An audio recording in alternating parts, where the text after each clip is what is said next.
Hello students, welcome back to my YouTube channel.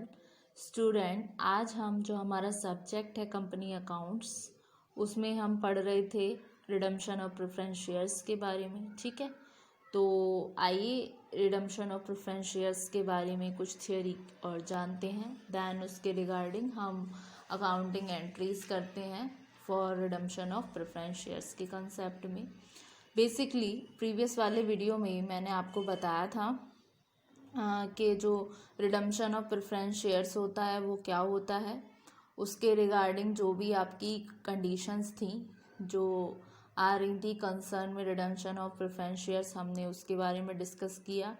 आज हम discussion करेंगे कुछ रूल्स का जो रिलेट होते हैं आपके रिडम्पशन से। ठीक है, तो फर्स्ट कंडीशन आती है जो सेक्शन 55 बोलता है कंपनीज एक्ट 2013 का। वो कहता है रिडम्पशन डन किया जा सकता है।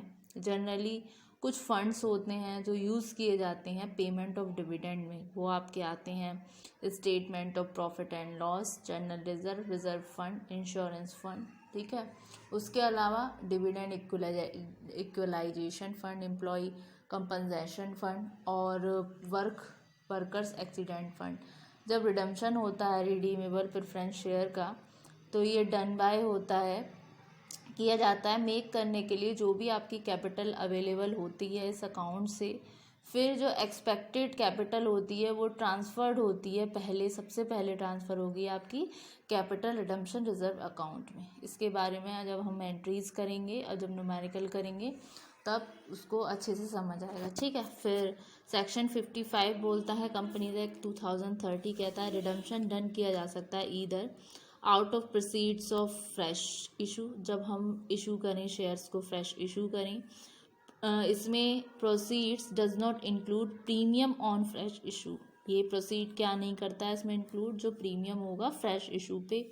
और fresh issue means new issue of share capital. Fresh issue का मतलब है जब नया इशू होता है शेयर कैपिटल का। ठीक है, उसके अलावा और out of divisible profits of the company. तो डिविजिबल प्रॉफिट क्या होता है? डिविजिबल जो प्रॉफिट होता है, जो विभाजित एक तरीके से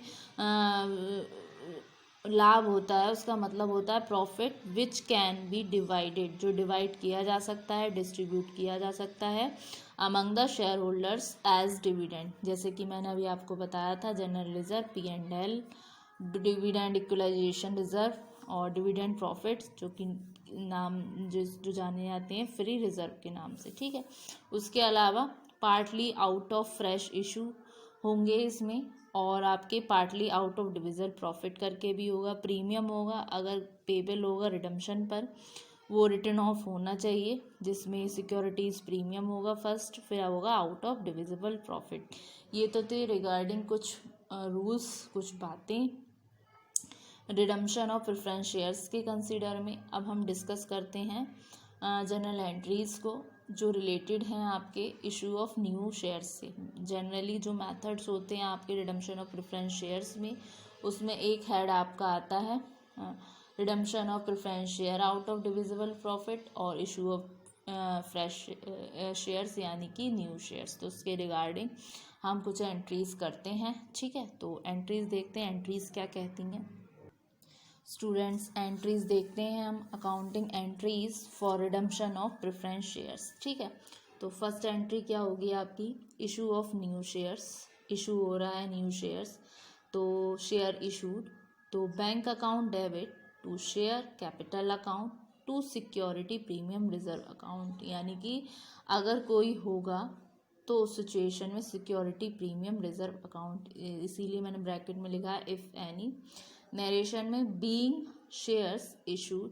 ठीक है, फिर सेकंड एंट्री आएगी स्टूडेंट्स आपकी redemption of shares out of divisible profit.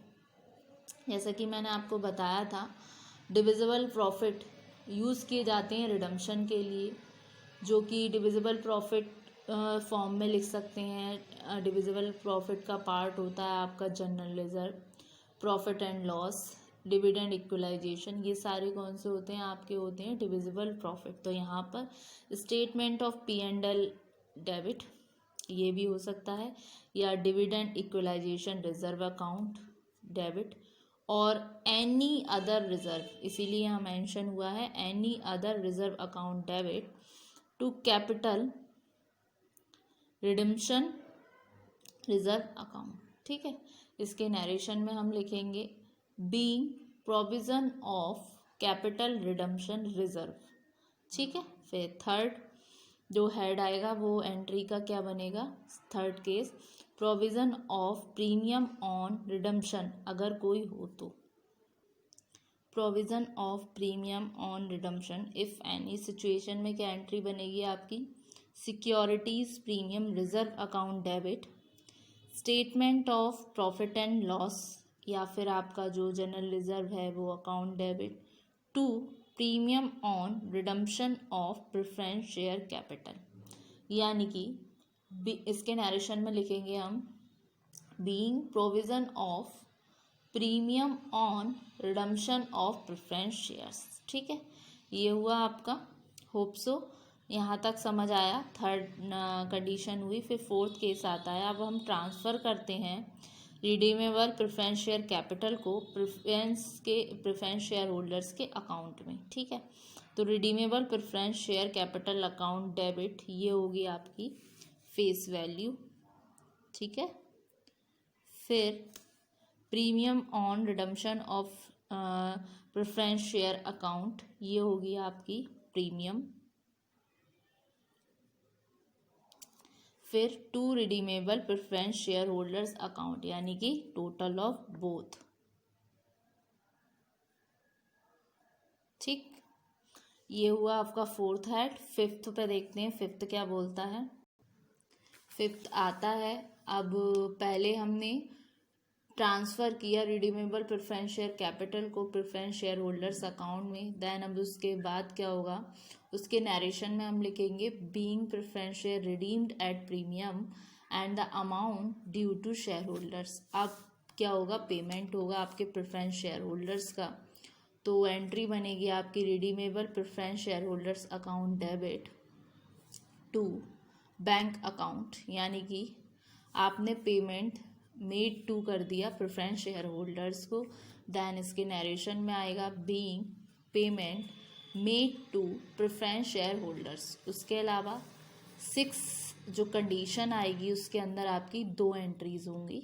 ठीक है, तो वो क्या होगी, to make partly paid preference shares as fully paid.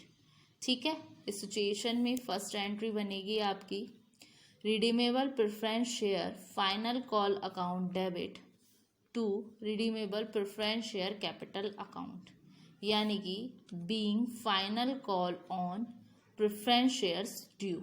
ठीक है, उसके अलावा नेक्स्ट जो एंट्री बनेगी वो होगी bank account debit to redeemable preference share final call account, यानी कि ये क्या हो रही है, ये रिसीव हो रही है being money realised on final call. उसके अलावा अगर कोई एक बात ध्यान में रखने के लिए है, point to be noted, as there is no provision of P&L appropriation account in the new format of balance sheet given in Schedule 3rd of Companies Act 2013. Hence, statement of profit and loss has been used in place of P&L appropriation account। अगर कोई provision नहीं दिया है about P&L appropriation account के संदर्भ में new format में balance sheet के, जो कि शेड्यूल 3rd में है, तो सिचुएशन में आप यूज़ करेंगे स्टेटमेंट ऑफ P&L अकाउंट। ठीक है, जो हमने एंट्री 2nd में किया था। ठीक है, तो ये हुई आपकी एंट्री। तो होप सो स्टूडेंट आज के लेक्चर में ये आपको कंसेप्ट समझ आया होगा रिडम्पशन का, about of preference shares bye issue of fresh shares या फिर न्यू शेयर्स, ये हमने की एंट्रीज। और जो अब हम नेक्स्ट वीडियो करेंगे, जो नेक्स्ट वीडियो में हम करेंगे इसके रिगार्डिंग न्यूमेरिकल, जो मैंने अभी एंट्रीज कराई हैं। ठीक है, डिफरेंट हेड में एंट्री न्यूमेरिकल करेंगे, जिससे आपको ये और समझ आ जाएगा अच्छे से। तो होप सो स्टूडेंट ये लेक्चर में आपको समझ आया होगा। हमने आज के वीडियो में पढ़ा कि क्लासिफिकेशन क्या होता है, जो एबव रूल्स हैं जो रिलेट करते हैं आपके रिडम्पशन पे। उसमें फर्स्ट कंडीशन आई थी जब रिडम्पशन आउट ऑफ प्रॉफिट हो रहा था, यानी कि जो आपके डिविजिबल प्रॉफिट थे।